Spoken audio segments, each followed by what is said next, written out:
इस कार्यक्रम के पुण्यार्चक हैं श्री कंवर लाल जी, महावीर प्रसाद जी पाटनी, आर के ग्रुप, मदनगंज, किशनगढ़, राजस्थान।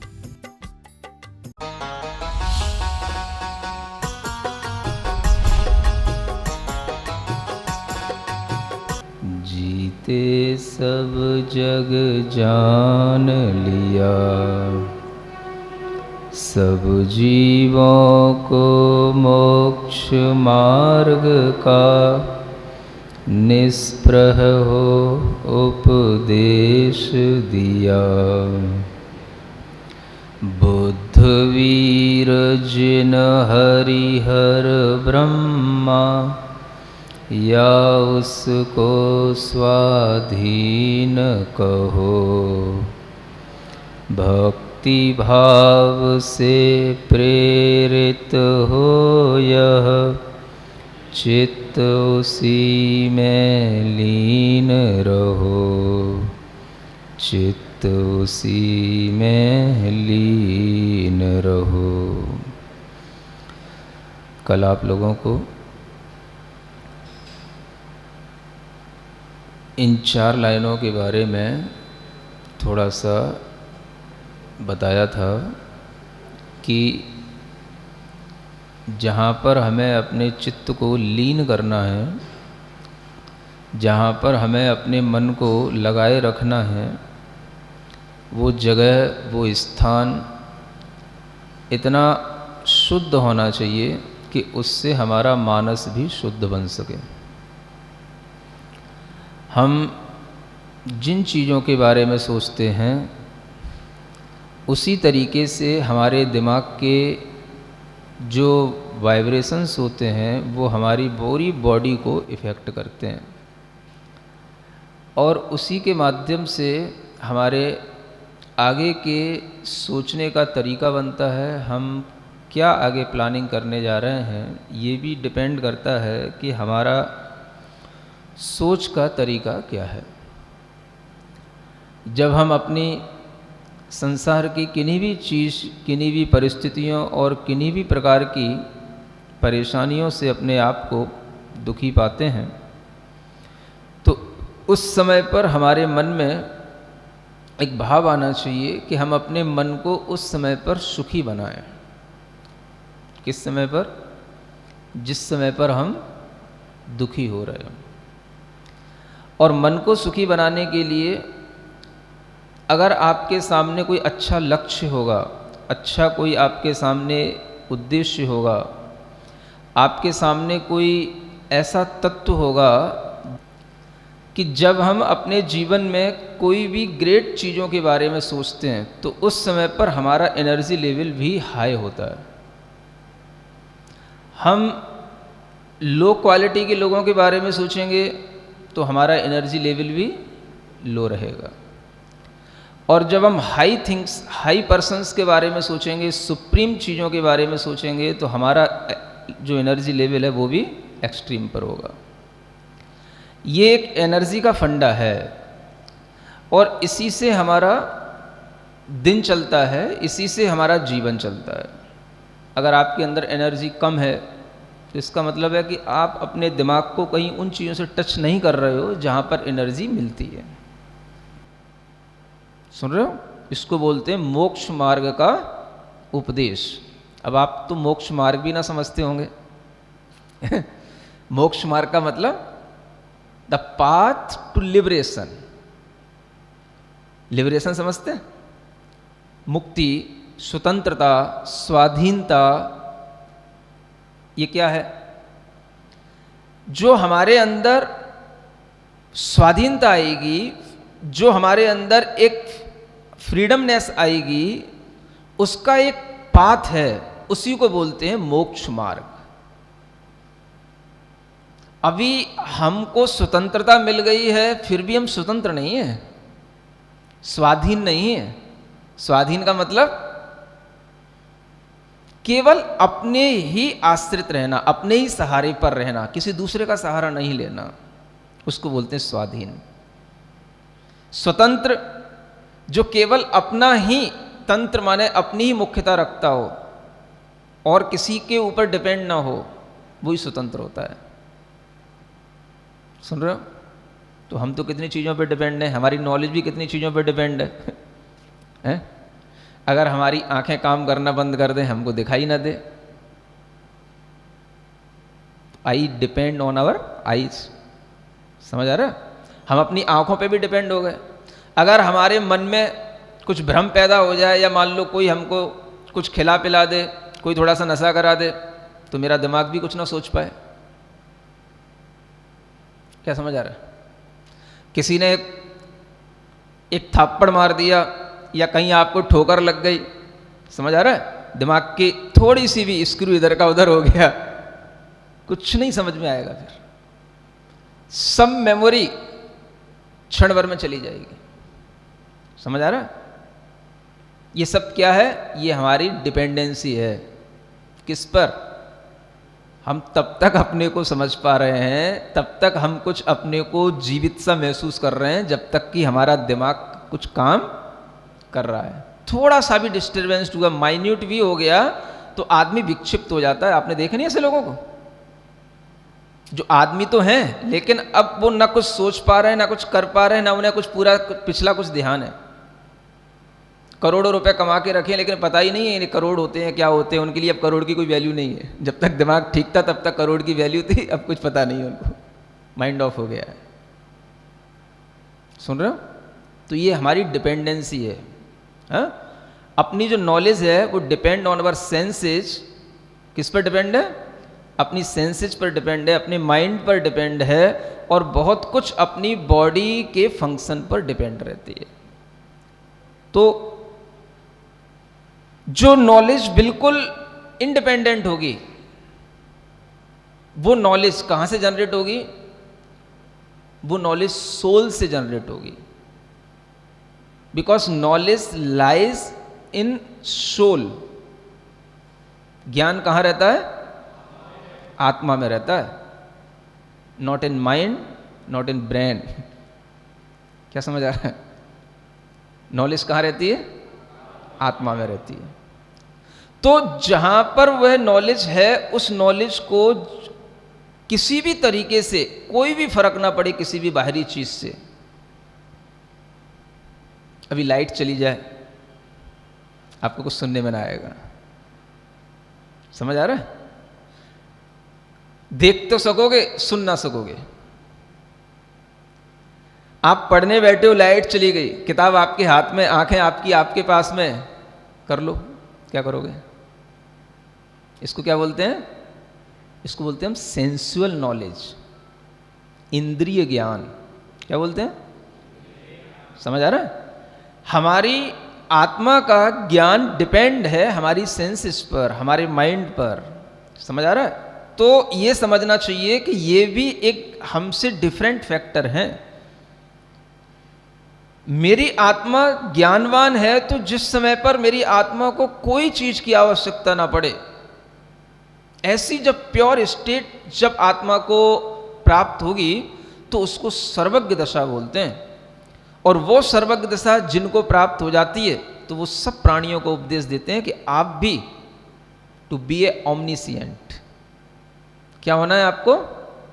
ओमनिसिएंट होना, सर्वज्ञ बनो। समझ आ रहा है? और ये कौन बताएगा? जो सर्वज्ञ बन चुका होगा। तो जब एक आत्मा सर्वज्ञ बन सकता है, तो बहुत से आत्मा सर्वज्ञ बन सकते हैं। इसमें किसी तरीके का कोई भी निषेध नहीं है, कोई कॉन्फ्लिक्ट नहीं है इसमें। और जो अच्छे साइंटिस्ट होते हैं, उन्होंने इस चीज को माना है, स्वीकार करते हैं। समझ आ रहा है? एक भगवान का जो सिद्धांत है, इसको साइंस नहीं मानती है। क्या सुन रहे हो? कोई भी साइंस ने नहीं माना, साइंटिस्ट इसको मानते ही नहीं है। लेकिन वो जो कहते हैं, उस बात को भी कोई लोग जो है समर्थन नहीं दे पाते हैं। आप अगर ढंग से साइंस पढ़ोगे ना, तो आपको पता पड़ेगा कि जैनिज्म साइंस के बहुत ही नियर अबाउट है। साइंटिस्ट वो बातें बोलते हैं, साइंटिस्ट कहते हैं भगवान का इसमें काम ही क्या है दुनिया को बनाने में? दुनिया अपने कारणों से बनी है। हर चीज का फंक्शन अपने अणु परमाणुओं के मिलने से बनता है। एनर्जी है, वो चेंज होती है, कोई भी चीज़ नष्ट नहीं होती है, और हमेशा एक चीज़ का दूसरी चीज़ के साथ में कोई भी मेल मिलाप हो जाता है, लेकिन वो जो चीज़ है उसकी अपनी जो क्वालिटी है या प्रॉपर्टीज़ है वो वैसी की वैसी बनी रहती हैं। ये नेचर है। So nature is always constant, वो हमेशा ऐसे ही बना रहता है। और इसी तरीके से हम सोल के बारे में सोचें, आत्मा के बारे में सोचें, तो वो भी ऐसे ही बना रहता है। उसके पास भी ज्ञान है, दर्शन है, शक्तियां हैं, वो जैसी हैं वैसी बनी रहेंगी, उनको कोई अलग नहीं कर सकता, नष्ट नहीं कर सकता। ये साइंटिस्ट मानते हैं आज भी। समझ आ रहा है? आपने अगर एक साइंटिस्ट का नाम सुना हो, ये हॉकिंग, कौन नाम था? Stephen Hawking. समझ आ रहा है? उसकी कोई बुक पढ़ना, आपको पता पड़ेगा। हाँ, उसने सिद्ध किया, उसने कहा God is not the creator of this universe. भगवान कोई इस दुनिया का निर्माता नहीं है। भगवान को क्या बड़ी दुनिया बनाने की, दुनिया अपने कारणों से बनी हुई है, बनती रहती है। और जहां हम ये मान लेते हैं कि दुनिया को बनाने वाला भगवान है, वहां एक भगवान आ जाएगा, और जहां एक भगवान आ जाएगा वहां तुम कभी भगवान बन ही नहीं पाओगे, क्योंकि भगवान एक है तो एक ही बना रहेगा, अब तुम नहीं बन सकते हो। समझ आ रहा है? तो यहां क्या कहा जा रहा है?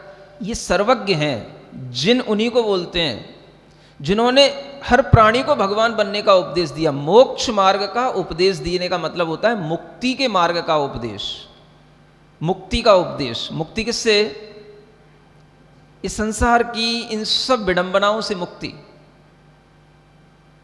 ये संसार की पराधीनताओं से मुक्ति, ये अपनी नॉलेज जो डिपेंड है, अपनी कोई भी तरीके का अपने अंदर सुख है वो भी डिपेंड है, उन सब से मुक्ति। इंडिपेंडेंट नॉलेज, इंडिपेंडेंट प्लेजर, ये सब चीज़ें जो बताई जाती हैं वो इसीलिए बताई जाती हैं कि जो मोक्ष का मार्ग है उस रास्ते पर चलते हुए ही आपको इन सब चीज़ों से मुक्ति मिलेगी, और आप अपने आप को कंप्लीट, परफेक्ट महसूस कर पाओगे। समझ में आ रहा है? तो ये ध्यान में रखो, हम उन भगवान को चाहे किसी भी नाम से कहें।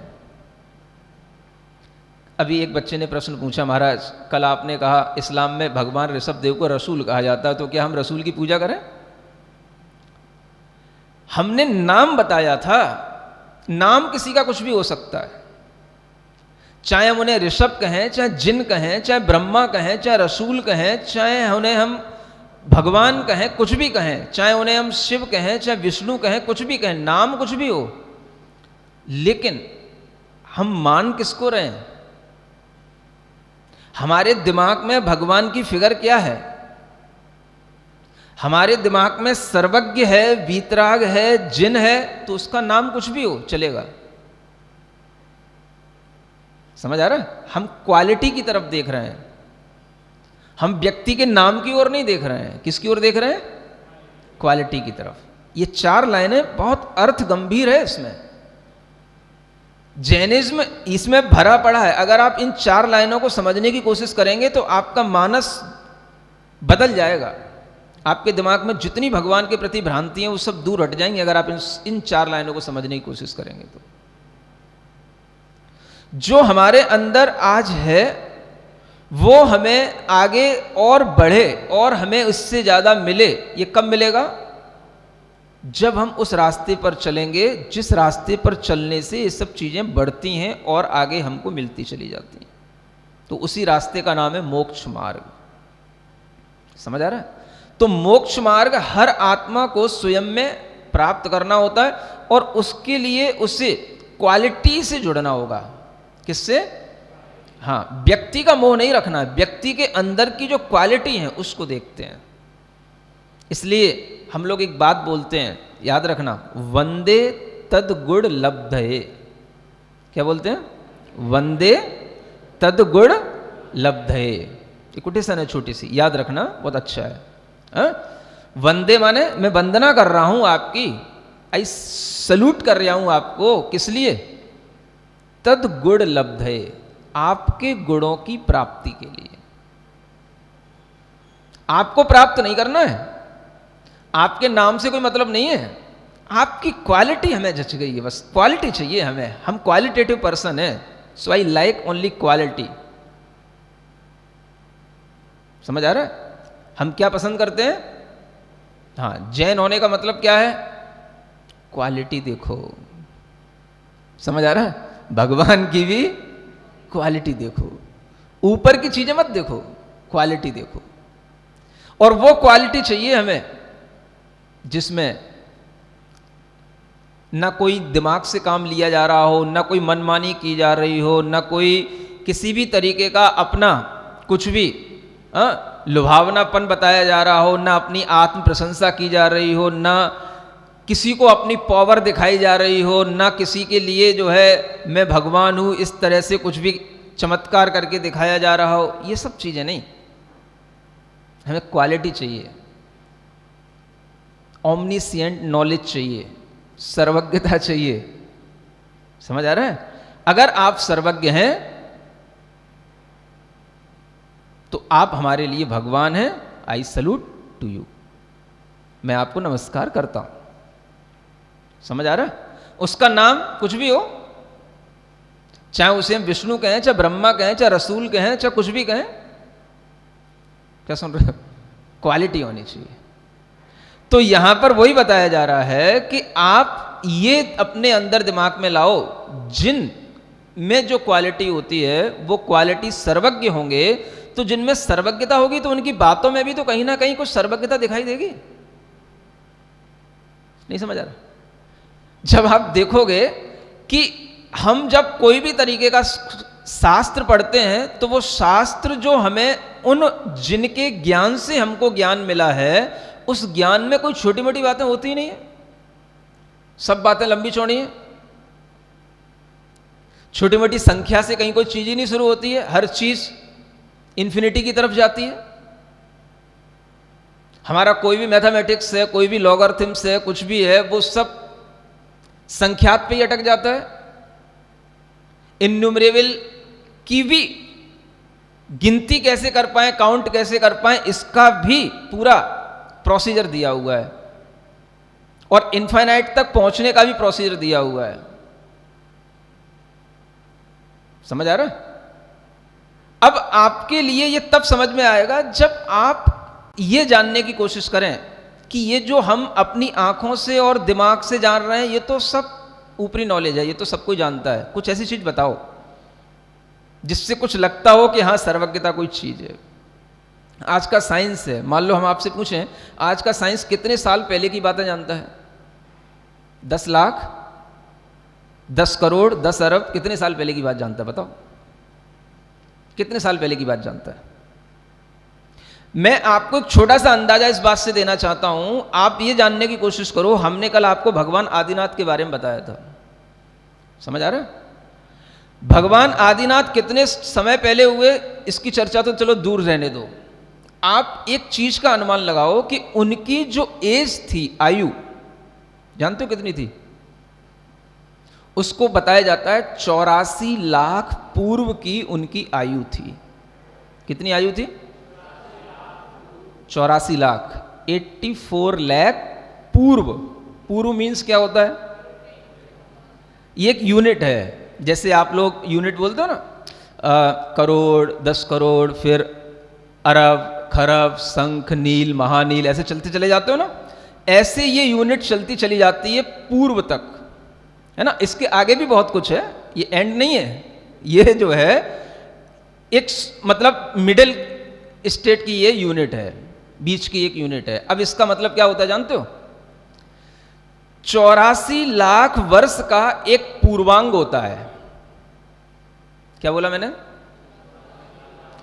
84 लाख वर्ष, 84 लाख ईयर्स का क्या होगा? एक पूर्वांग होगा। उसको क्या यूनिट दी पहले? पूर्वांग, है ना। अब उसी का स्क्वायर कर दो। 84 लाख पूर्वांग का एक पूर्व होता है, मतलब क्या हो गया?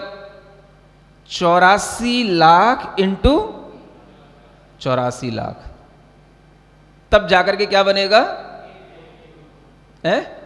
एक पूर्व बनेगा। ये समझ आ रहा है? करो पढ़े हो मैथमेटिक्स? 84 इंटू 1,00,000 में कितनी डिजिट आएंगी? हैं? 5 डिजिट आ जाएंगे। चलो 10 टू द पावर 5 हो गया। 84 इंटू 10 टू द पावर 5, इसका स्क्वायर करो। हाँ, कितना आया? 7056 इंटू 10 टू द पावर 10। समझ आ रहा ना? ये काउंटिंग हो गई। ये क्या हो गया? ये हो गया एक पूर्व हो गया। समझ में आ गया ना? ये क्या हो गया? मतलब अब इसमें आपको क्या करना है? हमें कितना चाहिए था? 84 लाख पूर्व चाहिए था हमको। समझ आ रहा है ना? तो ये हमारे लिए कितना हो गया?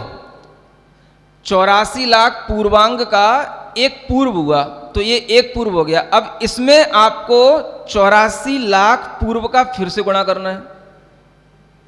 नहीं, 84 लाख का गुणा करना है ना? क्या समझ आ रहा है? 84 लाख पूर्व। तो अब आपको इसमें 84 लाख माने 84 का इसमें फिर से मल्टीप्लिकेशन करना पड़ेगा। 592,704 और इंटू 10 टू द पावर 15 हो गया। सुन रहे हो? ये क्या है? It is the age of lord Rishabhanath, the first tirthankar. क्या समझ में आ रहा है? ये क्या है? ये एज है। अब आप समझ सकते हो, टाइम और स्पेस कभी भी किसी के बाउंडिंग में नहीं रहते हैं। समझ आ रहा है? आज हम जिस टाइम पर हैं, इससे पास्ट में, इससे भी पास्ट में, उससे भी पास्ट में, टाइम को किसने रोका? टाइम तो चल ही रहा है। समझ आ रहा है? तो इतनी आयु जिनकी थी, आज हमें उनके बारे में कितनी सी नॉलेज है और हम उनके बारे में आज क्या जान पाएंगे? क्या समझ आ रहा है? आप सोचो, इतना पुराना, ये तो उनकी आयु हो गई, ये पुराना नहीं हुआ, ये इतने वर्ष पहले हुए, ये नहीं बताया जा रहा, ये तो उस टाइम पर उनकी आयु थी। नहीं समझ आ रहा है? ये तो उस टाइम पर उनकी इतनी आयु थी, उसके बाद तो बहुत टाइम गुजरा है। समझ आ रहा है? वो तो टाइम एक अलग ही है। उसके बीच में 24 तीर्थंकर हो चुके हैं सब, उसके बाद में 23 तीर्थंकर और हो गए। तो ये सब इतना जो टाइम है, इस टाइम के बारे में जानकारी किसको?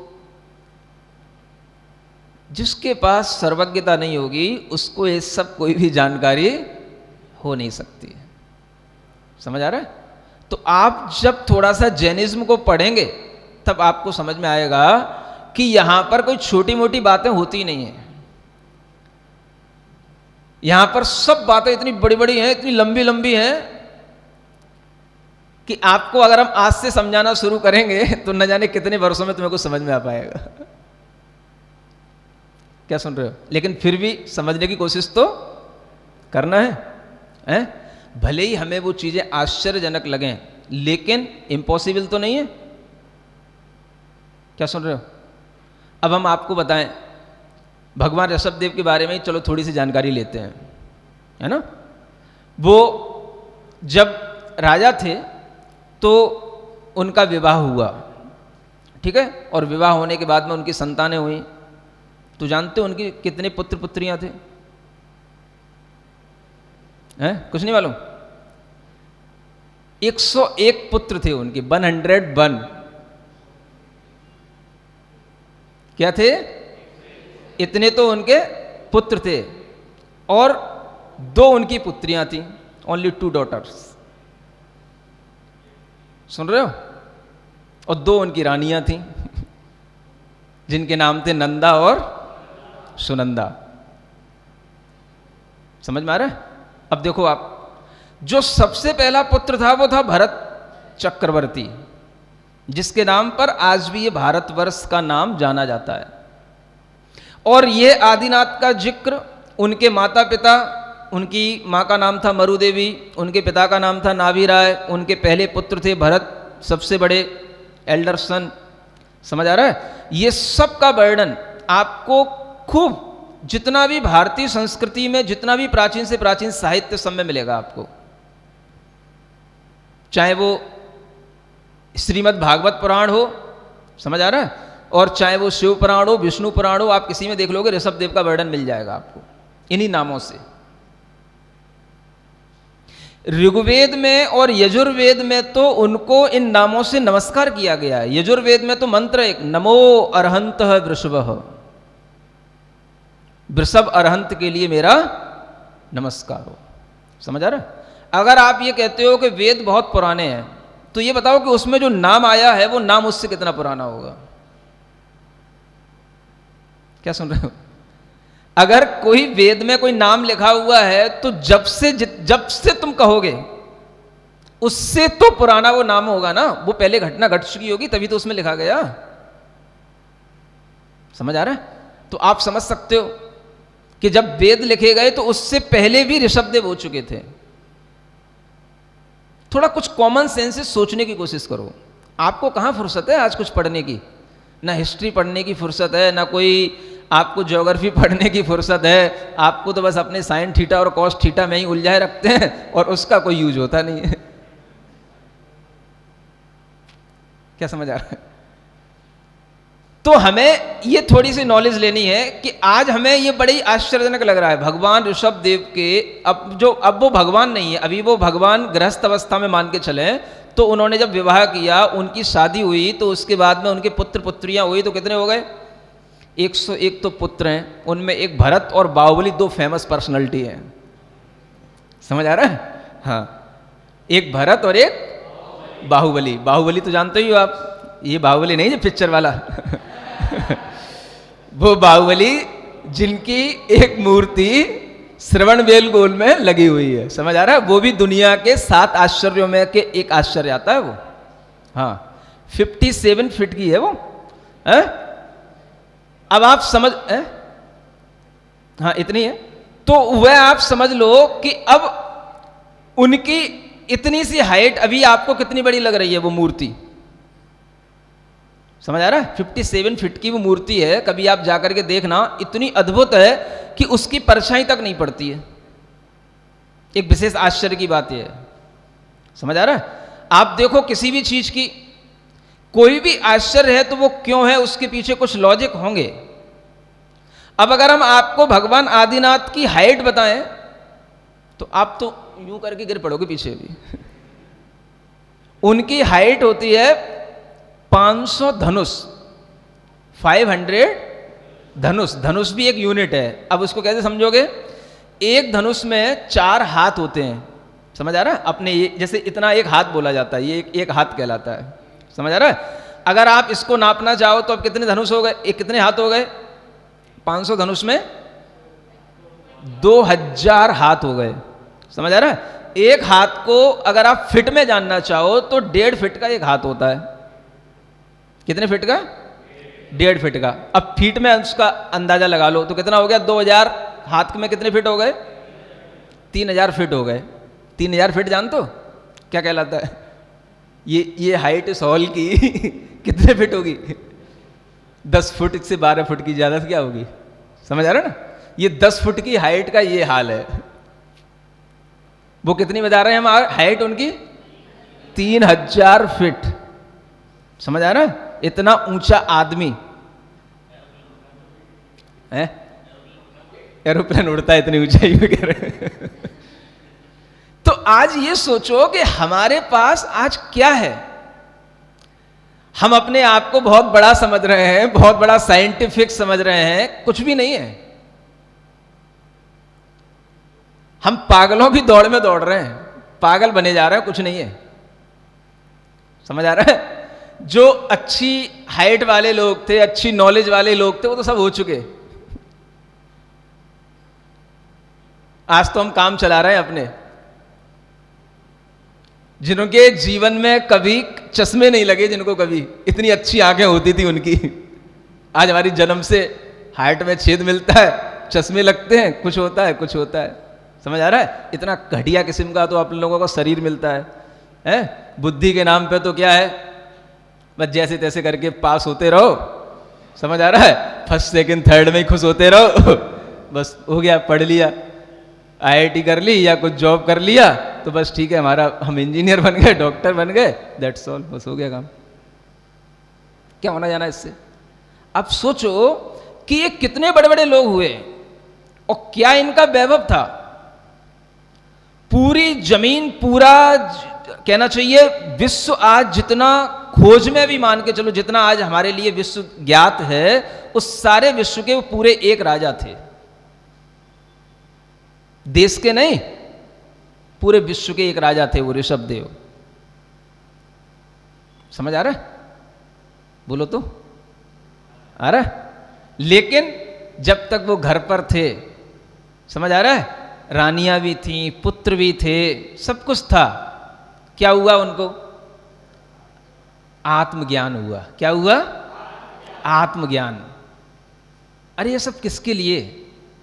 इससे क्या होगा? जीवन मृत्यु की ओर है, ये तो जीवन जो है नष्ट होता चला जा रहा है। आत्मज्ञान प्राप्त करो। कौन सा ज्ञान? तो उसके लिए उन्होंने हर चीज ध्यान छोड़ाने के लिए घर त्याग दिया, पुत्र पुत्रियां सब छोड़ दिए और फिर तपस्या की, ध्यान किया और फिर वो केवल ज्ञान की प्राप्ति की, जिसे हम बोलते हैं सर्वज्ञता की अवस्था, वो तब उन्होंने प्राप्त की। सुन रहे हो? त्याग करने के बाद में 1000 वर्ष लगे उन्हें तपस्या करने में। कितने? तब उन्हें यह अरहत अवस्था, जिन अवस्था प्राप्त हुई उन्हें।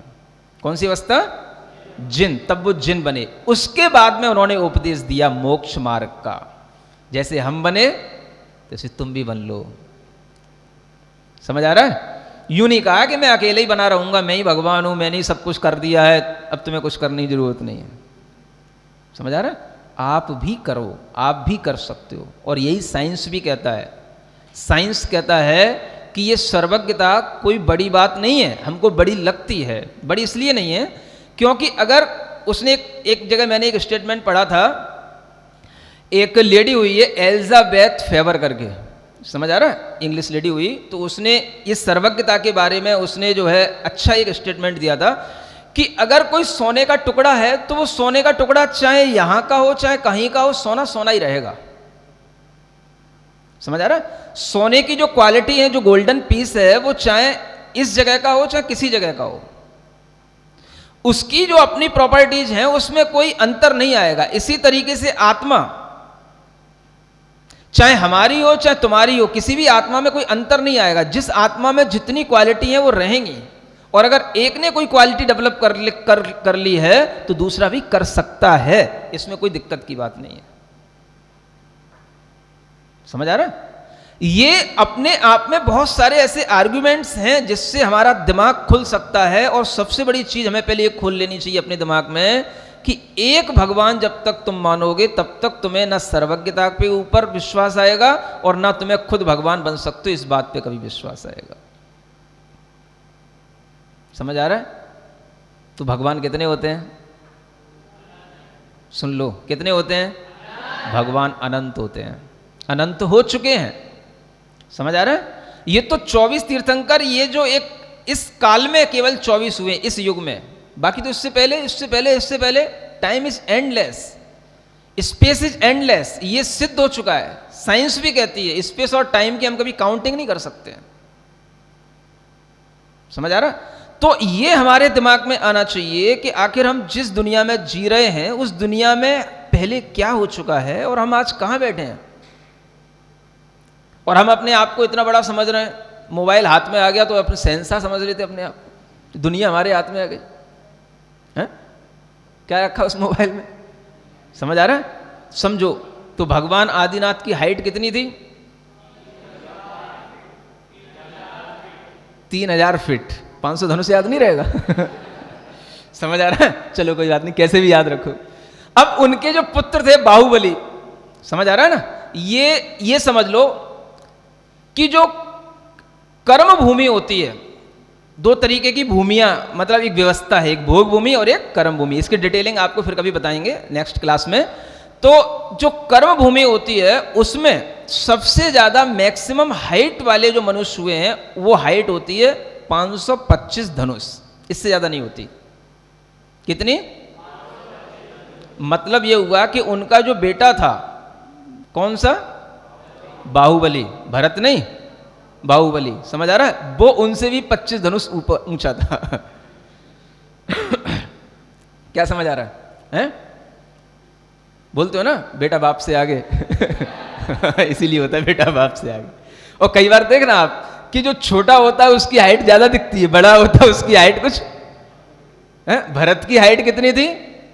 उनकी अपने पापा के बराबर थी। माने कितनी थी? 500 धनुष। लेकिन बाहुबली की कितनी थी? 525 धनुष थी। समझ आ रहा है? ये इस कर्म भूमि के मनुष्य की सबसे एक्सट्रीम हाइट है। फिर वो हाइट धीरे धीरे धीरे धीरे धीरे धीरे क्या हो चुकी?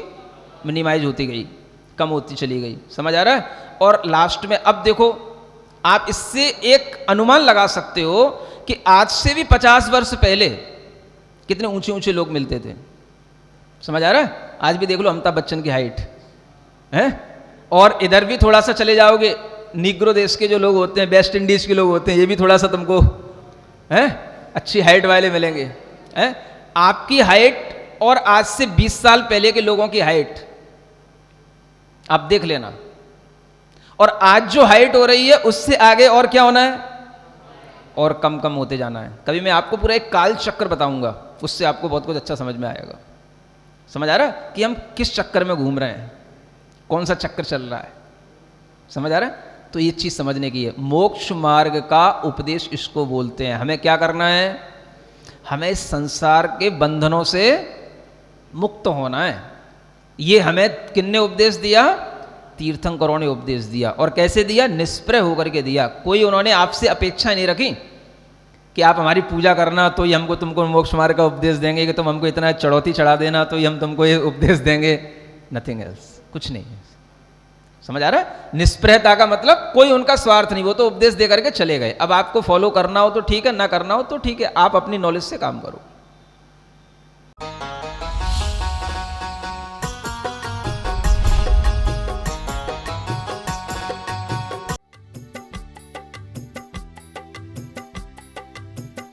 इस कार्यक्रम के पुण्यार्चक थे श्री कंवर लाल जी, महावीर प्रसाद जी पाटनी, आर के ग्रुप, मदनगंज, किशनगढ़, राजस्थान।